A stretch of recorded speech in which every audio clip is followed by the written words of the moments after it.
Sous Android, vous pouvez avoir besoin de modifier les préférences de vos contacts ou encore d'en supprimer. Donc une fois que vous vous trouvez sur un contact, par exemple, vous allez pouvoir exploiter les données de ce contact sous différentes formes. Donc actuellement, je me trouve, comme vous pouvez le voir, sur le contact d'Albert Moreau. Et j'ai ici différentes possibilités qui s'offrent à moi. Dans un premier temps, si je me rends tout en haut à droite, j'ai ici la possibilité d'accéder aux préférences, aux paramètres de ce contact en appuyant sur la dernière petite icône avec trois petits pointillés sous forme verticale. J'appuie donc dessus et je peux par exemple, si je le souhaite, partager ce contact avec une autre personne de mon carnet d'adresses. J'appuie donc sur partager. Je peux ici maintenant décider de partager ce contact via Bluetooth, via email ou encore Gmail, donc en fonction des comptes que je vais utiliser. Si je souhaite partager ce contact avec un compte Gmail, j'appuie sur Gmail. Je retrouve ici mon compte par défaut fannydubois37@gmail.com, mais je peux aussi changer de compte si j'en dispose de plusieurs.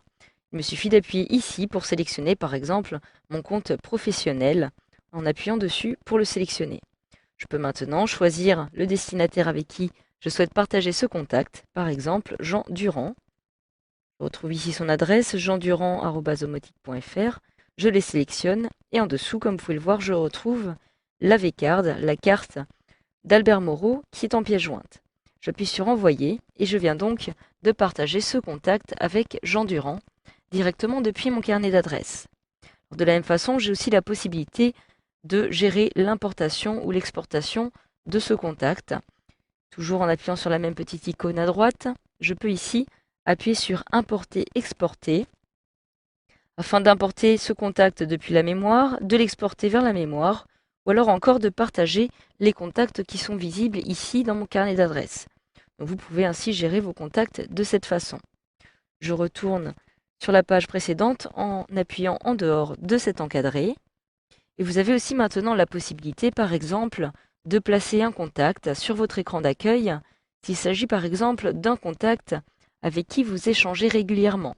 C'est le cas d'Albert Moreau, qui est d'ailleurs, comme vous pouvez le remarquer, un de mes contacts favoris. Si je me rends à nouveau dans ces petits paramètres, je retrouve ici une fonctionnalité qui va me permettre de placer ce contact sur mon écran d'accueil. Donc si j'appuie sur placer sur l'écran d'accueil et que je me rends sur celui-ci, donc comme ceci, automatiquement vous pouvez voir ici le contact d'Albert Moreau qui apparaît sur mon écran d'accueil, qui va me permettre de le contacter très rapidement. Il me suffit d'appuyer sur Albert Moreau et je retrouve ici les coordonnées d'Albert Moreau qui apparaissent directement. Je retourne dans mon carnet d'adresses, comme ceci, et je retrouve ici une fois de plus ce contact d'Albert Moreau. Alors comme vous le savez, vos contacts sont en fait synchronisés sur votre application carnet d'adresses avec les comptes que vous allez utiliser. Donc actuellement, tous les comptes sont ici affichés dans ce carnet d'adresses. Mais si vous ne souhaitez par exemple afficher uniquement ceux d'une adresse en particulier, il vous suffit de vous rendre à nouveau en haut à droite dans les paramètres. Puis maintenant, d'appuyer sur Contact affiché. J'appuie donc ici et je peux ici spécifier les contacts que je souhaite afficher dans ce carnet d'adresses en fonction du compte dont ils proviennent. Donc actuellement, je me trouve dans un mode personnalisé.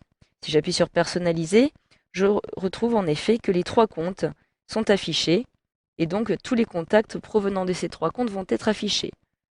Je peux appuyer alors sur Annuler pour retourner à la page précédente et décider de n'afficher uniquement que les contacts venant de mon compte Google fanny.dubois@omotique.fr.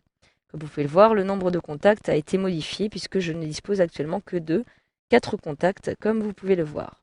Je retourne dans les préférences, contacts affichés, et je conserve alors personnalisé pour retrouver les 3 comptes qui apparaissent ici. J'appuie donc à nouveau sur OK. Donc de la même façon, vous pouvez à tout moment décider d'activer ou non cette synchronisation en vous rendant à nouveau dans les petits paramètres et vous retrouvez ici compte. Lorsque j'appuie sur compte, je retrouve les différents comptes dont je dispose. Et donc la synchronisation automatique de ces données des applications est actuellement activée pour les comptes qui apparaissent ici. Pour la désactiver, il me suffit tout simplement de décocher la petite case ou de la cocher à nouveau. Je retourne sur la page précédente et maintenant je peux aussi, si je le souhaite, accéder aux paramètres du carnet d'adresse afin de modifier les options d'affichage de mes contacts. Je retourne dans ces paramètres, puis dans Paramètres, qui apparaît ici. Actuellement, ma liste de contacts est triée en fonction du prénom et les contacts sont affichés avec le prénom en premier. Je peux modifier cela, par exemple, en appuyant sur Trier la liste par nom, comme ceci.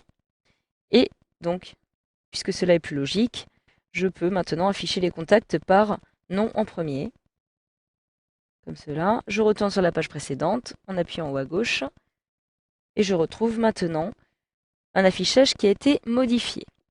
Voilà, maintenant je peux aussi décider de supprimer un contact, par exemple, de ma liste. Par exemple, cette adresse de Jean Durand, que je n'utilise plus. J'appuie donc dessus pour la sélectionner. Puis en haut à droite, je peux maintenant décider de supprimer ce contact. Après l'avoir sélectionné, j'appuie sur Supprimer. Une petite fenêtre de confirmation me demande de valider la suppression. J'appuie donc sur OK. Et le contact de Jean Durand a donc bel et bien été supprimé. Voilà, grâce à cette formation, vous savez désormais comment gérer votre carnet d'adresses sous Android.